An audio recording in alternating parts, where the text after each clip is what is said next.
Aram did not think they had stolen the white horse, even though they kept it with them for a long time. Why did Mustad steal the horse? Why did they return it?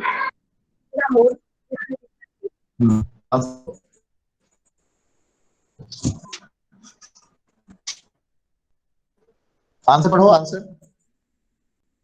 आराम did not think Aram did not think they had stolen the white horse, even though they kept it with them for a long time, because it is his opinion it would become stealing only when they had the intention to steal the horse for the money or kept it with them forever. Therefore, they did not think they had stolen the horse. Murad stole the horse because he had passion for riding, but he was too poor to buy a horse. They returned the horse back because their conscience induced them to do so. The meeting of John Barrow changed Mustafa's mind and heart. John Barrow did not claim the horse, thought he felt that it was his lost horse. He only he only speak about the honesty of their family, which proclaimed them to return the horse to the rightful owner. right very very। देखो question यहाँ पर आ रहा है कि Aram did think that they had stolen the white horse, okay, even though they kept it with them for a long time।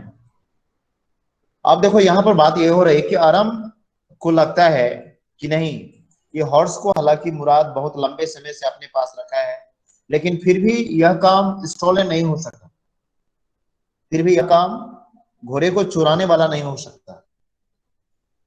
अब आगे question है, why did Murad steal the horse, why did they return it. Yes, और कहता है कि मुराद ने ऐसा किया क्यों, why he had stolen the horse and why return back. सबसे पहले ये देखो, ये समझने की कोशिश करते हैं कि आरम क्यों सोचता है, why Aram is thinking that it was not the matter for the stealing the horse.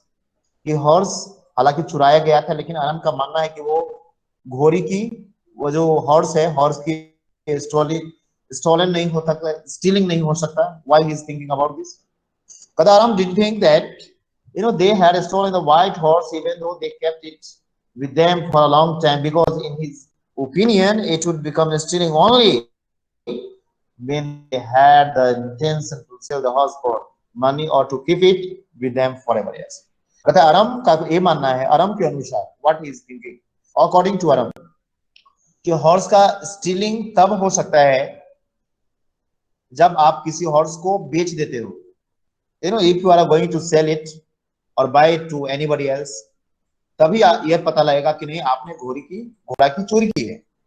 Therefore they did not think they had stolen the horse। अतः इसीलिए आरम को लगता है कि नहीं, ये हॉर्स की स्टीलिंग नहीं हो सकता। आगे देख कहता है कि मुराद stole the horse because he had a passion for riding। कहते हैं मुराद ने इस हॉर्स को स्टीलिंग इसीलिए किया क्योंकि उसका पैशन था, उसका एक शौक था, उसका एक हॉबी था हॉर्स राइडिंग करना। But he was too poor to buy a horse. Yes, यानी मुराद के पास में ऐसा पैशन तो था कि मुझे हॉर्स राइडिंग करना है, लेकिन उसके पास में इतने पैसे नहीं थे कि वो कहीं से हॉर्स को एडजस्ट कर पाए। आगे देखिए कहता है दे return the horse back.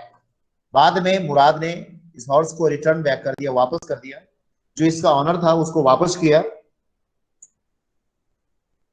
Because there conscience में सुना है अंतरात्मा की आवाज, सेल्फ सेंस कहते हो आप, अंतरात्मा की आवाज, क्योंकि उसके अंतरात्मा की आवाज ने क्या किया, तो उसे इंस्ट्रक्ट किया, उसे बताया दें दूसरों की नहीं, घोड़े को वापस करो।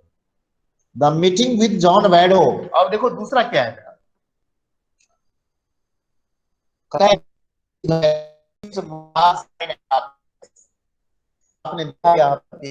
जॉन वैडो शहर देखा कि नहीं मुराद के पास में घोड़ा है, और वो घोड़ा बिल्कुल ही उसी के घोड़े जैसा था, इट वाज हिज ओनली। लेकिन फिर भी यहाँ पर जॉन वैरो ने मुराद को ब्लेम नहीं किया, बल्कि ये कहा कि ये उसी का ही ट्विन हो सकता है। तो कहीं ना कहीं ये लगता है कि मुराद का मेंटेलिटी चेंज हो गया, क्योंकि जॉन वैरो ने कहा कि चूंकि मैं आपके परिवार को जानता हूँ, इसलिए मैं ये नहीं कर सकता कि आपने मेरे घोड़े की चोरी की है, because I know a family which is well known for trustworthy and honesty. इसी पर कहीं ना कहीं ऐसा लगता है ऐसे मुराद बिल्कुल ही चेंज हो गया। आगे देखिए, कहता है John Byro did not claim the horse okay though he felt that it was his lost horse. Yes, John Byro ने कभी भी ब्लेम नहीं किया, हालांकि उसे पता था ये उसका घोड़ा है, लेकिन फिर भी वो कभी ब्लेम नहीं किया। I कहता he only spoke about the honesty of their family which prompted them to return the horse to its rightful owner. Yes, और सिर्फ जॉन बैरो ने मुराद को उसके फैमिली के ऑनेस्टी का एहसास दिलाया, रियलाइजेशन सिर्फ कराया कि चूंकि आपका फैमिली ऑनेस्टी के लिए जाना जाता है, ट्रस्ट वर्दी के लिए जाना जाता है, इसलिए मैं ये नहीं कर सकता कि ये मेरा घोड़ा है। और यही कारण है, because of this Murad became bound himself to return it back.